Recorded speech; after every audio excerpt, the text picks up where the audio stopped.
สวัสดีเด้อพ่อแม่พี่น้องลุงป่าที่เคารพเช่นเก่าเช่นเคย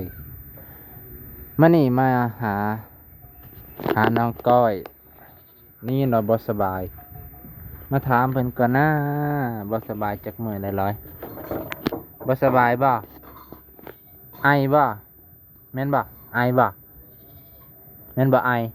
อะฮอกนี่เพิ่นหาก็อาบน้ำมาตัวอายไปใส่อายไปใส่ฮะอายไปใส่อายตัวบ่ปากบ่เว้าเลยบ่จับมันเปื้อนมันเปื้อนมันสกปรกเด้โหมือสะอาดอยู่นี่บ่เปื้อนต้องมือสะอาดเลยนี่เอออายไปใส่อายฮะอายไปใส่อายไปใส่บ่ฮู้เนาะเออเพิ่นบ่สบายเพิ่นก็เลยบ่อยากเว้าน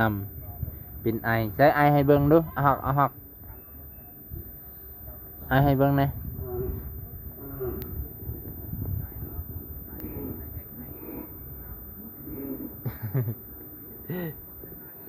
เป็นหวัด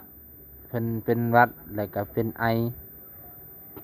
2 มื้อแม่เพิ่นว่า2-3 มื้อละช่วงนี้มีแต่เด็กน้อยเป็นหวัดเป็นไอไปพี่น้องเอ้ยนะบรรยากาศตารางเฮือนเพิ่นคันแก้วเฮือนเอื้อยนวลเนาะไปพี่น้องเพิ่นก็สิบ่ได้อันนี้เอาไปใช้ไปแล้วบัดนี้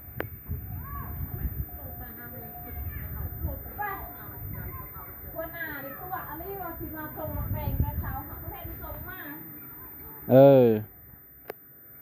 ขาจนคเออำมันจะมาส่งมาแปลงหาย ข่อยก็ว่าอยู่คิดว่าสิได้มักแตง เฮ้เมื่อวานนี่น้องสาวมันจะมาส่งมาแปลงหายจนคำค่ะมันนี่นี่แหละเท่านั้นบรรยากาศมาลงกับบไดมา2-3 มื้อแหละครับตั้งแต่เอาเขามาให้เพิ่นมาเทื่อนี้ลาน้อยเป็นไออะฮักแล้ว สวัสดีอ่ะ อ้อยเป็นไข้จักมื้อแล้ว 3 มื้อ 3 มื้อป๊าดบ่ได้กินกินยากินมื้อสาวโอ้กินยาซื่อแต่บ่เศร้ากินยาแบบน้ำบ่ยาไอนะแม่นบ่โอ้ยาอัมปีบ่ว่ามันขาเสือเท่นะมันแห้งได้อย่าขาเสือเด็กน้อยเห็นค่อยซื้อให้เด็กน้อยสิเป็นน้ำยาดีไอเป็นหวัดพร้อมบัดนี้เฮ็ดหน้าจอยเลยเอามานี่สบายดีสวัสดีอันนี้ยามเพิ่นอารมณ์ดีเพิ่นอยากเล่นน้ำหลักยามเพิ่นอยากหายนี่เล่นน้ำก็บ่ได้อันนี้เด้อารมณ์เสียตลอดอันนี้เนาะ ถ่ายจนขำท่านะให้คนไปเอาเองเลยมาแล้วไอ้กี่ขำใช่กินข้าวป่ะไปกินเป็นอยากกินเขานางอ้อยเป็นพอได้เสือนะมาไผเสือนะมาของเจ้าบ่ของไผนั่นเป็นไอไปพี่น้าเป็นไออะฮอกอะแฮกยังก็คืนนี่ก็เบิดคืนบ่ไอนี่ไอหมดคืนไอเบิดคืนจะน่ะก็ติดกันแล้วบัดนี้หาผู้น้อยได้บัดนี้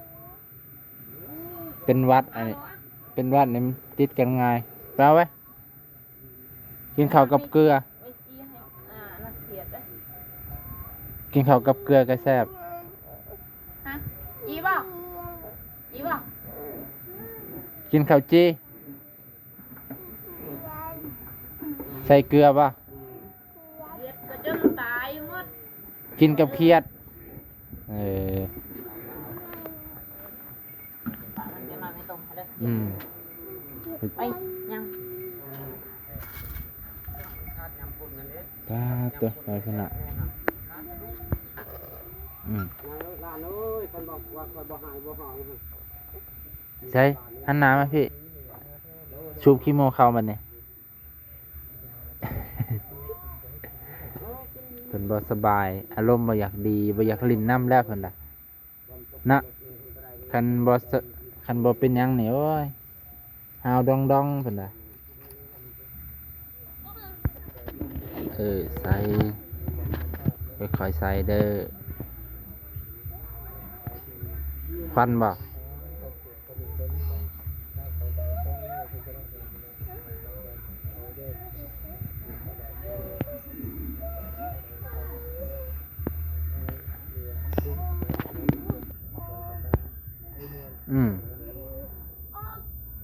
เต้าบ่นี่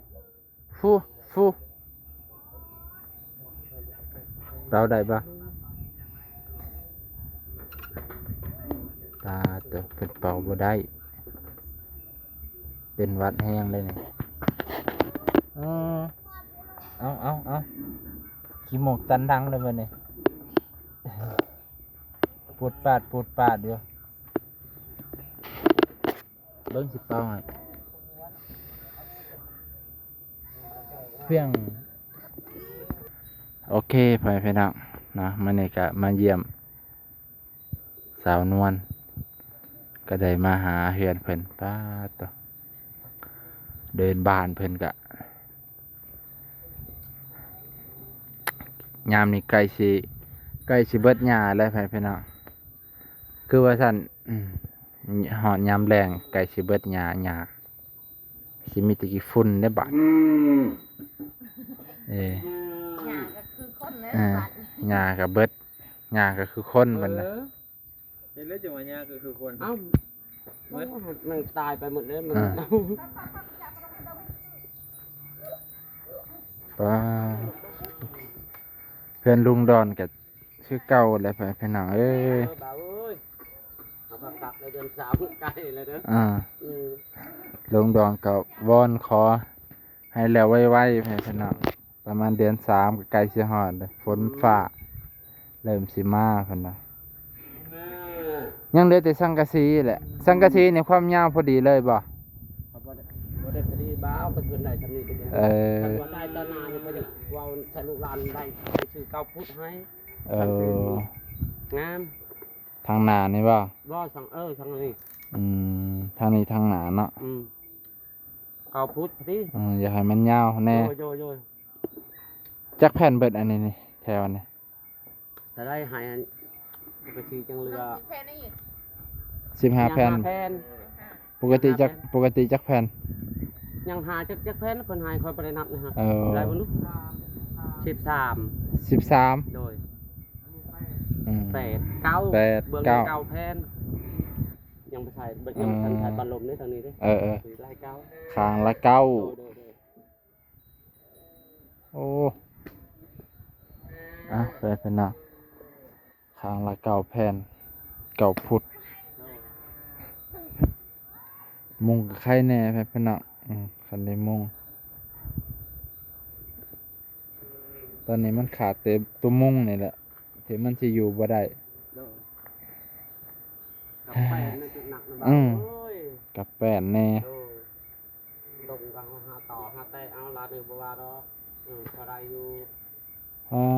ต่อโดนแล้วได้เป็นเนาะล้างนี่ก็ บ้านไปโดนเลยเด้อ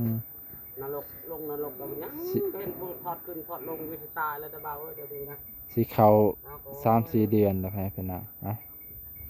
บ่น้องกัดซอยยังบ่ได้แล้วตอนนี้ซอยได้ซ้ำนี่บ่น้องก็หาผู้หลักผู้ใหญ่เพิ่นเห็นจังว่ากันถ้าเพิ่นดีตนสงสารได้แต่ได้แฟนยังใครในนะที่รถน้ำพาลานเป็นนอนรถนะ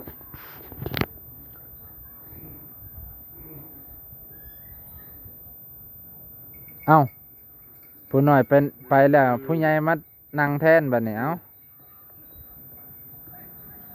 ตัวให้มี เออ